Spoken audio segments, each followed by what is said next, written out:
साथियों नमस्कार। RRB classes में आपका हार्दिक स्वागत। राजस्थान के पुरातात्विक सभ्यता स्थलों की भूमिका के बारे में ये एक वीडियो है और इस वीडियो को देखने से पूर्व हम सबसे पहले इस बात के ऊपर गौर करना पसंद करेंगे कि 1857 की क्रांति के पश्चात भारत के अंदर अंग्रेजी राज पूरी तरह से स्थापित हो गया। तो सन 1861 के अंदर यहाँ पर भारतीय पुरातात्विक सर्वेक्षण की स्थापना ए कनिंघम महोदय के द्वारा की गई। ए कनिंघम का पूरा नाम। इसके पश्चात सन 1902 के अंदर जॉन मार्शल महोदय के द्वारा इस पुरातात्विक विभाग का पुनर्गठन हुआ। इससे पूर्व एक बार सन 1871 के अंदर राजस्थान के सर्वेक्षण के अंदर एसीसी कार्लाइल को नियुक्त किया था। वे एक अंग्रेज अधिकारी थे। वे राजस्थान आए और दौसा क्षेत्र के अंदर कठोर पाषाण और मानव अस्थियों का इन्होंने पता लगाया। तो ये बात आपके लिए जाननी जरूरी थी। अब हम राजस्थान के पुरातात्विक स्थल को अध्ययन की सुविधा की दृष्टि से इसका वर्गीकरण किया है, जो आपके सामने निम्न है। तो इसके अंदर जो सबसे पहला बिंदु है वो है पूरा पाषाणकालीन स्थल, यानी वे स्थल जब मानव इस धरती के ऊपर आया और ये उसके शुरुआती दिन थे, जब वह पूरी तरह से खनाबादोश था और उस समय उसकी क्या स्थिति रही होगी, किस प्रकार के हथियार औजार उसने अपनाए होंगे, तो इसके बारे में जानकारी वाले वे स्थल। दूसरी बात है मध्य पाषाण, अर्थात मानव ने धीरे धीरे कुछ सीखना प्रारंभ किया और अपनी आवश्यकता के अनुसार अपने खानाबदोशी जीवन को त्याग करके थोड़ी बहुत प्रोग्रेस की। तो उस समय का जो काल वो था मध्य पाषाण कालीन। फिर आया है नव पाषाण काल। इसके अंदर उसने विभिन्न प्रकार के आविष्कार कर लिए और अपने 2 वक्त का भोजन जुटाने के लिए वह किन किन चीज़ों का, वस्तुओं का या जिन धातुओं का वो जानकार बन गया और उसने उनको प्राप्त किया, बनाया। तो उससे संबंधित बातें इस नवपाषाण कालीन के अंदर देखने को मिलती हैं। इसके पश्चात आता है ताम्रपाषाण युगीन, अर्थात इस काल के अंदर तांबा और पत्थर दोनों का ही प्रयोग किया गया। तो ऐसे स्थल भी राजस्थान के अंदर दोस्तों मौजूद है। और इसके पश्चात ज्यों-ज्यों मनुष्य ने खोज की, तो सबसे पहले आपको पता होगा कि उसने तांबे की खोज की और तांबे के ही उपकरण राजस्थान में मिले। तो वो बात आती है ताम्रयुगीन सभ्यता के अंतर्गत। और तांबे की खोज के पश्चात जब एक नया युग आया था तो वो था लोह युगीन, अर्थात राजस्थान के ऐसे भी कई सभ्यता स्थल मौजूद हैं जहाँ पर खुदाई के दौरान लोहे के उपकरण बहुतायत मात्रा के अंदर मिले हैं दोस्तों। तो दोस्तों अब हम इन जो वर्गीकरण हमने किया है, इस वर्गीकरण के अंदर जिन जिन खंडों के अंदर जो जो पुरातात्विक स्थल आएंगे उनकी हम एक सूची तैयार करेंगे।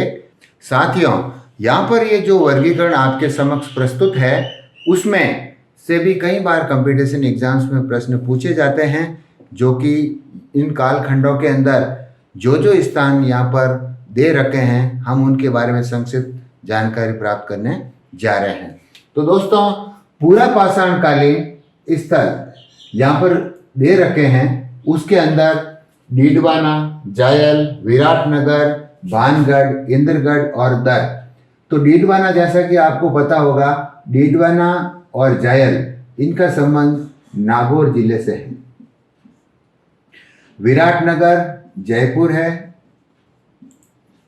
और भानगढ़ अलवर है दोस्तों। इस भानगढ़ के बारे में एक विचित्र बात है कि वहाँ पर किला है तो रात्रि को किसी को जाने की अनुमति नहीं है। कई लोग इसको भूतिया किला भी कहते हैं। कई लोग की मान्यता ऐसी है कि यहाँ कोई रात के समय जाता है तो वो जिंदा वापस नहीं आता है। तो ये एक रोचक जानकारी थी और आपको मैंने बता दी। फिर आता है इंद्रगढ़। इंद्रगढ़ बूंदी के अंदर स्थित है।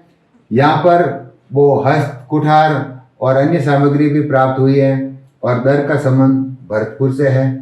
फिर आता है दोस्तों मध्य पाषाण कालीन स्थल, जिसके अंदर बागोर से स्क्रेपर पॉइंट नामक एक वस्तु मिली है दोस्तों। और ये प्रश्न प्रतियोगी परीक्षा के अंदर पूछा हुआ है, तो आप इसका भी ध्यान रखें। और इसी के साथ साथ बागोर के बारे में एक बात और भी है कि यहाँ से प्राचीनतम पशुपालन के साक्ष्य भी मिले हैं दोस्तों, के साक्ष्य। और आगे वाली बात आती है तिलवाड़ा। यहां से सूक्ष्म पाषाण के अवशेष मिले हैं। तिलवाड़ा का संबंध बाड़मेर से है। और विराटनगर जैसा कि आपको पता ही है जयपुर से है, और नागौर है ही है। फिर आते हैं नवपाषाण कालीन पर, तो आहड़ का संबंध उदयपुर से, गिलुंड का संबंध राजसमंद से, कालीबंगा का संबंध हनुमानगढ़ से। और ये चीजें बहुत ही महत्वपूर्ण है। अधिकांश प्रश्न प्रतियोगी परीक्षाओं में नवपाषाण कालीन संस्कृति से ज्यादा बनते हैं, तो इसके ऊपर आपका फोकस थोड़ा ज्यादा होना चाहिए। फिर आता है ताम्रपाषाण कालीन। एक स्थान है बागोर, तो बागोर का संबंध है दोस्तों वर्तमान भीलवाड़ा जिला। तिलवाड़ा, वही तिलवाड़ा आपके दोस्तों बाड़मेर। बालाथल, ये उदयपुर के अंदर आया हुआ है। इसके पश्चात आती है ताम्रयुगीन संस्कृति।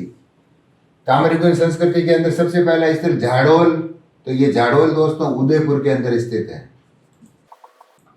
फिर आता है रीडगर शैलकला, इसका संबंध आपके अलवर से है। फिर एक स्थल का नाम आता है सौथी, तो सौथी का संबंध बीकानेर से है। फिर आती है लो युगीन संस्कृति स्थल, तो इसके अंदर दोस्तों नोह यानी भरतपुर। जोधपुरा, यह स्थान है जयपुर में। विराटनगर, यह भी जयपुर। तो यह थी दोस्तों इसके बारे में संक्षिप्त जानकारी। दोस्तों इन सभ्यता स्थलों में से जो प्रमुख सभ्यता स्थल हैं उनके विस्तृत वीडियो आपको आने वाले समय में आरआरबी क्लासेस चैनल पर मिलेंगे। तो चैनल से जुड़ने के लिए आरआरबी क्लासेस चैनल को सब्सक्राइब करें। अगर आपके मन में इससे संबंधित कोई भी सवाल हैं तो आप कमेंट बॉक्स में जाकर कमेंट करें। जल्द मिलेंगे नए वीडियो के साथ, तब तक के लिए बाय बाय, नमस्कार।